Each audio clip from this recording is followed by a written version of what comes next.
first of all, let me revise the last session's theory. Okay, so we have two types of intent. Intent is a very important topic, guys. Whenever you are writing any Android code, then intent will be there always.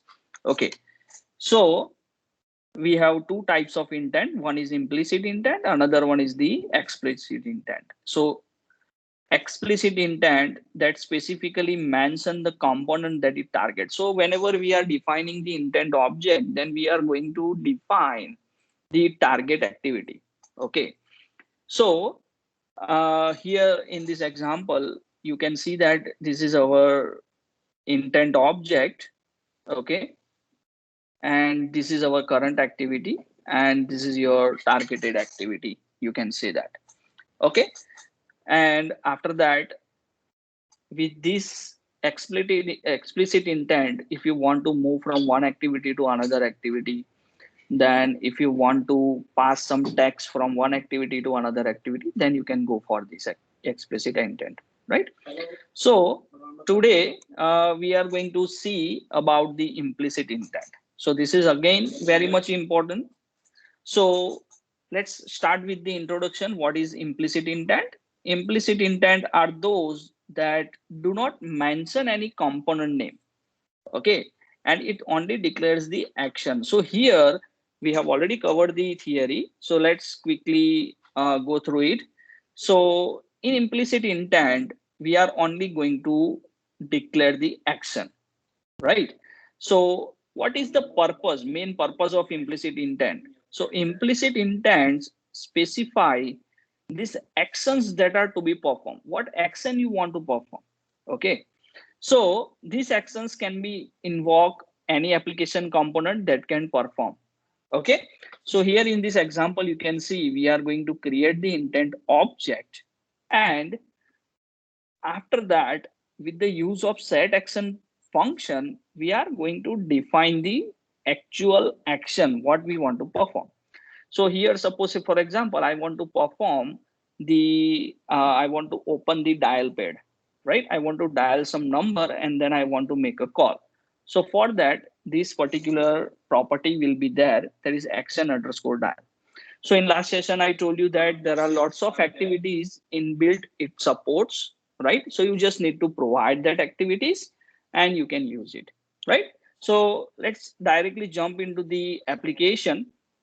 So you will get the idea that how this particular thing works, right? Implicitly, and how you can define a different actions with the use of implicit intent, right? So first of all, let me open this application, right? I have already created two applications for you guys, right? So with the use of it, you can easily get the idea how you can use implicit intent in Android, right?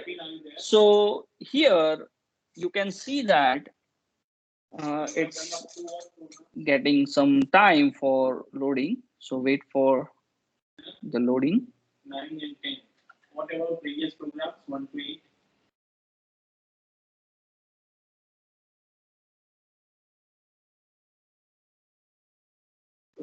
It is letting too much time. According to the processes, it will take some time, right?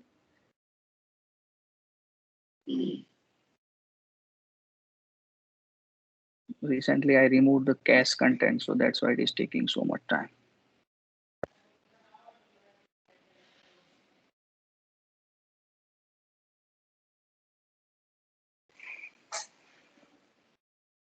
Right. So here you can see that in this design. Okay, so we have this particular design. I hope you can see it, right? So we have one edit text. After that, we have one button. So these two particular views for opening a URL. Suppose I want to open any specific, you can say site, right? So I need to provide that over here. And then I just click on this open URL button and it will open that particular site. Similarly, the second action I'm going to perform, that here one another edit text is there. Okay. And whatever content I'm writing, so if you have observed, whenever you are using your phone, so someone send you the video or any audio or text message, right? So if you want to share your text message to someone, okay, right, so when you click on a share button, then some inbuilt applications are going to pop up that supports that particular media, right? So if I want to create that kind of functionality in my Android applications, right? So here is the code for it.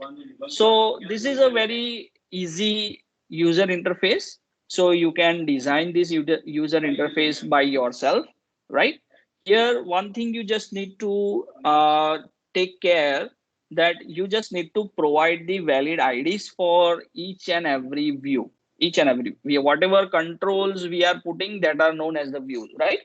So you can see that you can provide a valid ID to identify that particular control whenever you are writing a code. That's it. That you have to mention clearly. Okay. Apart from that, you can choose the background color and according to the design, whatever you want. Right. So let's directly jump onto the code. Suppose I want to perform first application, then what I just need to do over here, right? So here you can see that I have created these two functions. One is this and another one is for second activity.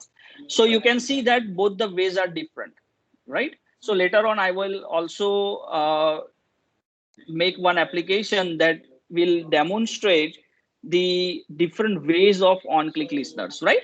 So here, two things I have defined, two ways I have defined the activity. So let's go for first.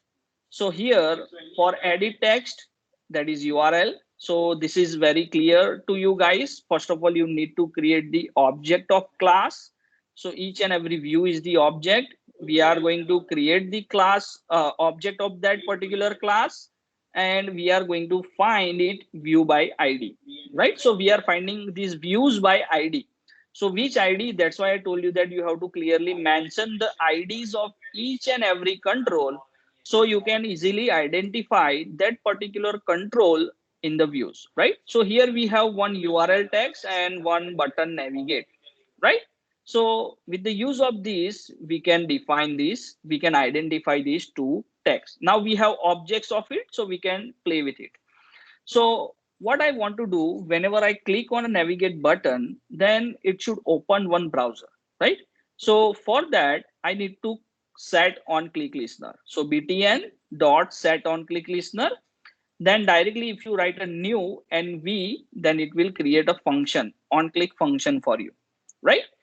Now, the second thing is, after creating a function, now what I want to do, so you go into the flow. Whatever text I am entering, first of all, I need to fetch that text. Okay. And then I can pass that text to somewhere.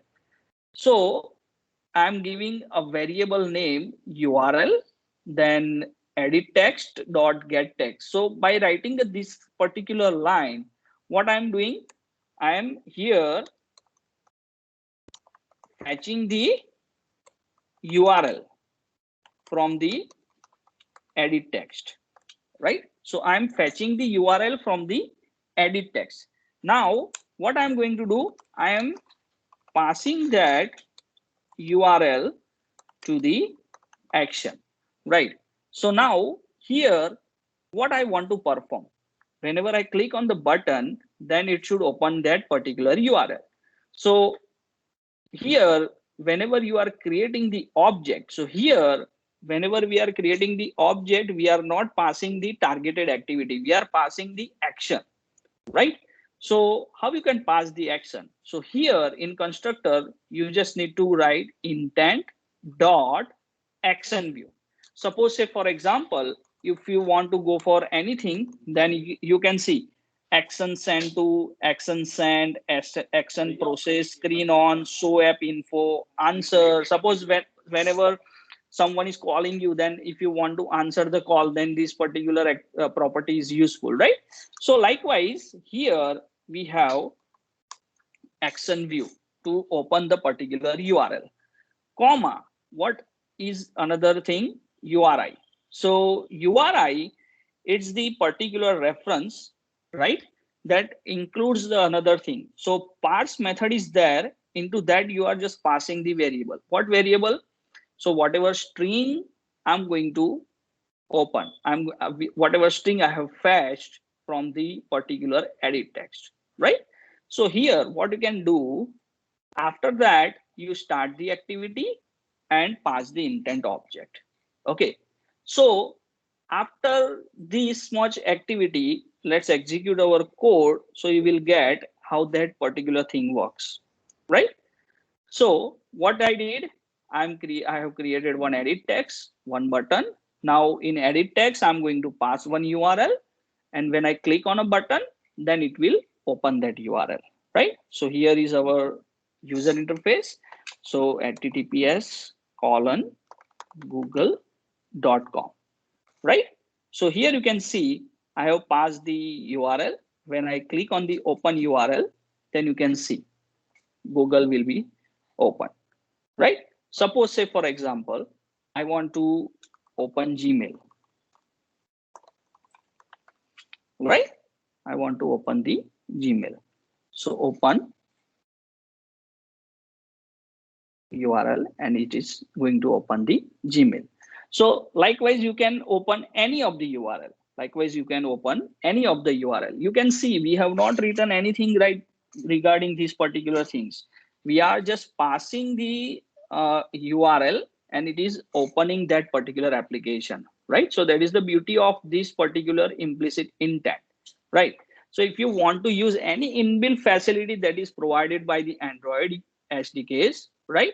So that you can perform with the use of implicit intent. Okay, now let's move to the another functionality. This is another one useful functionality, right? So if I want to share some message to someone, okay, so for that what I did, another edit text and one button I took, right? Now first of all I need to fetch that particular text which I want to share, right? So how you can do that? I need to create the reference edit text, and then I need to find this view by ID, that is my shared text, right? So now it is with me.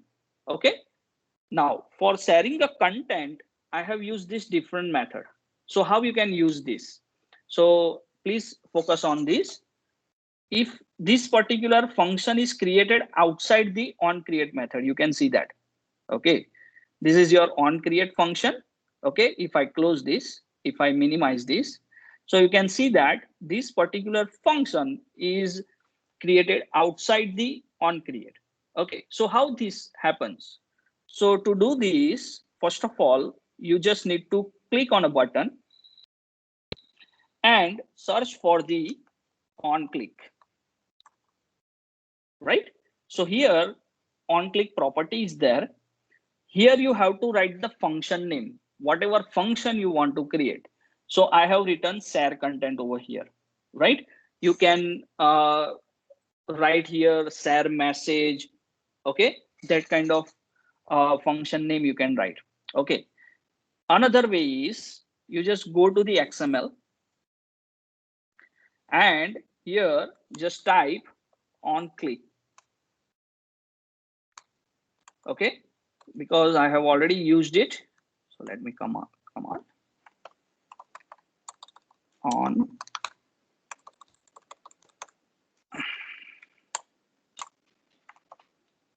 on click, right? And after that, right now I have created this function. So it is displaying that share content, okay? If I'm not defining anything over there in a particular attribute, so I can provide share message.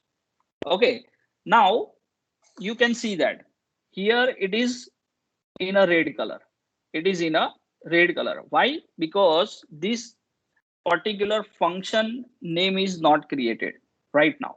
Okay, so if I want to create it, then what I need to do, I need to just enter the particular command enter code. Okay, option enter, right? And it will ask you to create a share message view in a main activity, right? So if I click on this, then my function is going to be created. Okay, but right now we are not dealing with this particular function, right? I have already created a share content function. So I just need to remove this. So this way you can create the function by directly writing it. I just need to go to the particular design and check whether the share content function is there or not.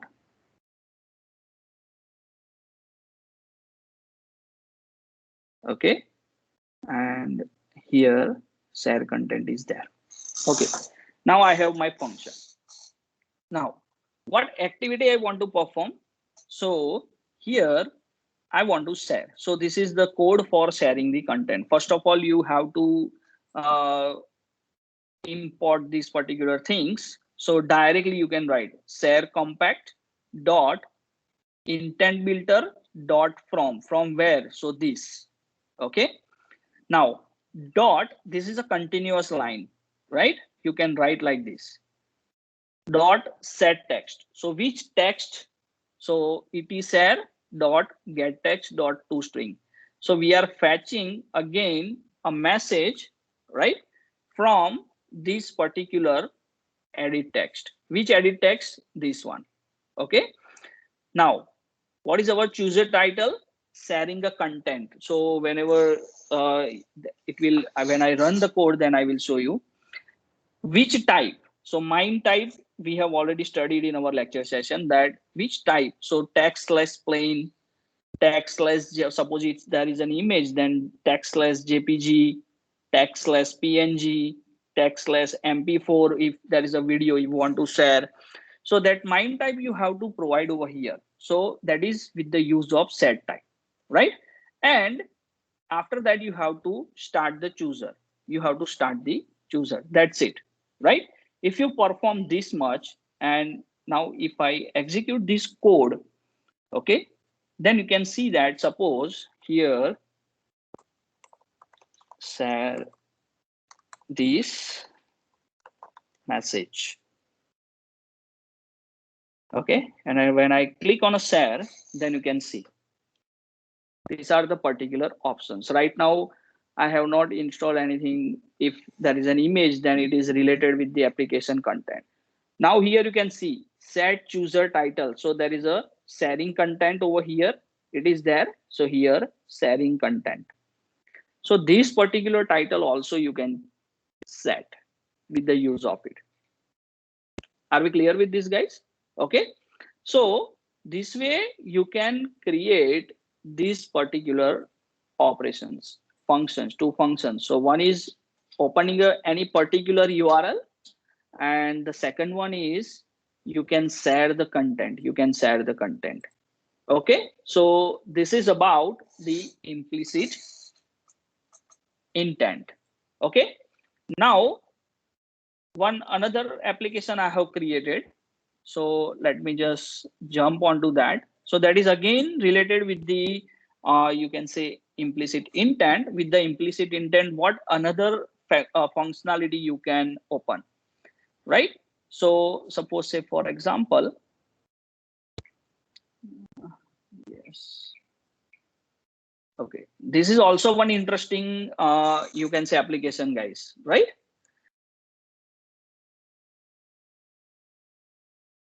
And this is again very useful.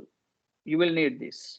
Okay, so let me minimize this so you can now see the content. So here open web browser we have already seen, right? But here what I did, I took a button. I am not using edit text over here. I'm just directly open the button, directly clicking on a button and performing the action.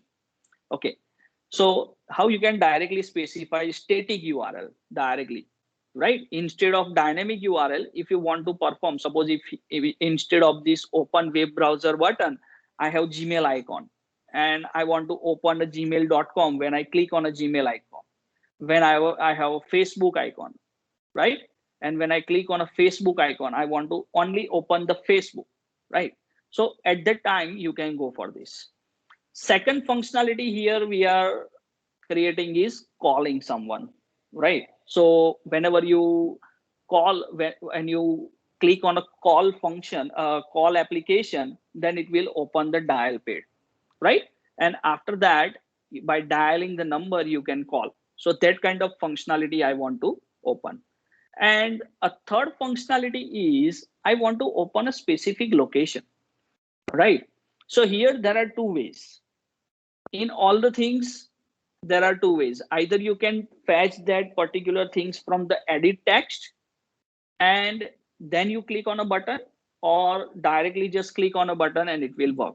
So in this application, I have created a static code, right? And how you can make it dynamic, I will show you. So let's jump onto the Java file. Here you can see that. Okay.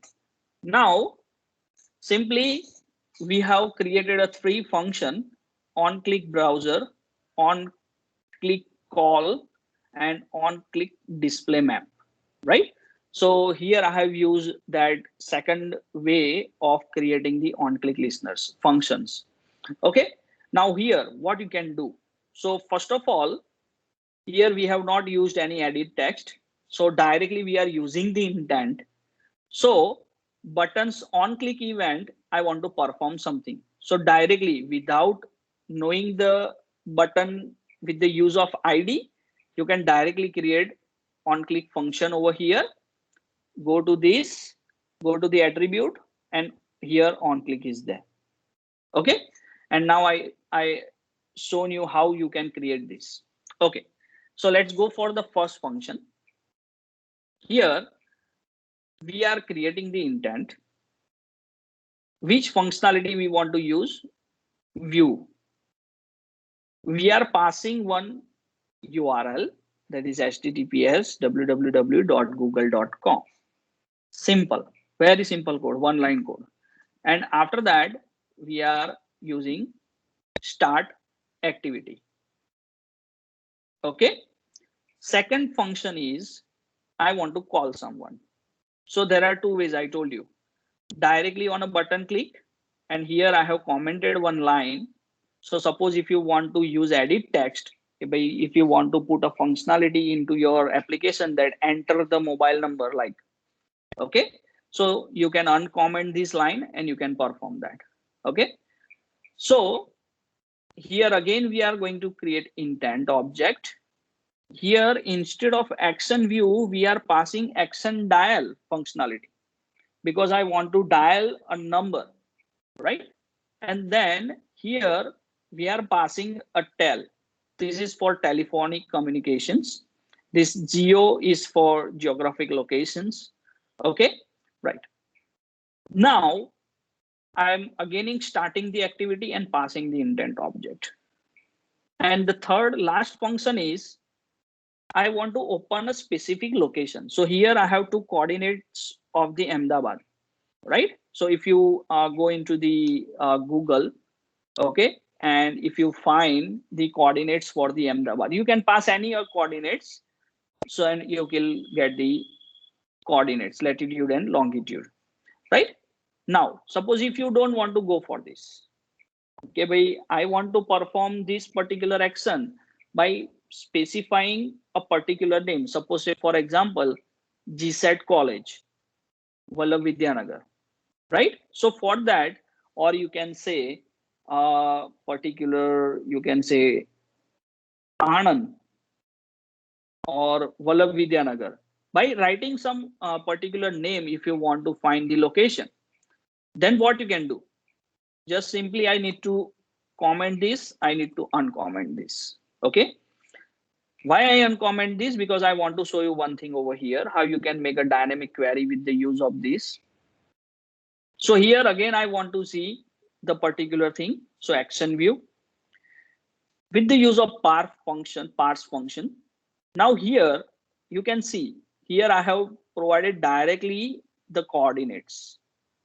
Direct coordinates I have provided in a number. But suppose if I want to go for specific name, GSET College, comma Vallabh So 0, comma 0, and you have to pass a query. So Q is equals to. So this line will create a dynamic query for you, right?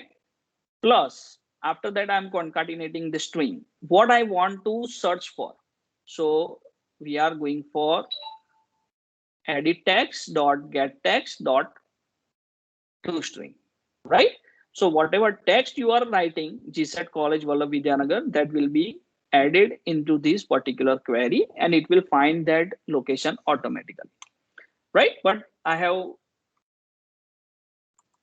created the static Ahmedabad location, so you can see this. Okay, so let's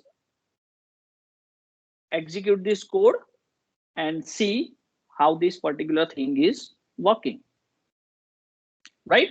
So here you can see in a first thing, in a first function, we are opening a google.com. So when I click on a first button, then Google is opening. Second thing, we are opening a dial pad. So call here. Now dial pad is there. To get the content, for that you just need to take the permission and then all that code, that is a different thing. So right now dismissing. You can dial anything and you can just make a call. Okay. A third thing is I want to open a location according to these given coordinates. So I just click on open location. You can see that it opening the Google Map inbuilt application. And you can see that it's a Sahapur and all that. These are the Ahmedabad locations. Are we clear with this? Okay, right? Is there any doubt in this implicit intent? So it's a wonderful thing. It is very useful, guys, right? And you require this everywhere whenever you create the Android applications. Are we clear with this, guys? I hope this particular session is useful to you in your future project work. Okay.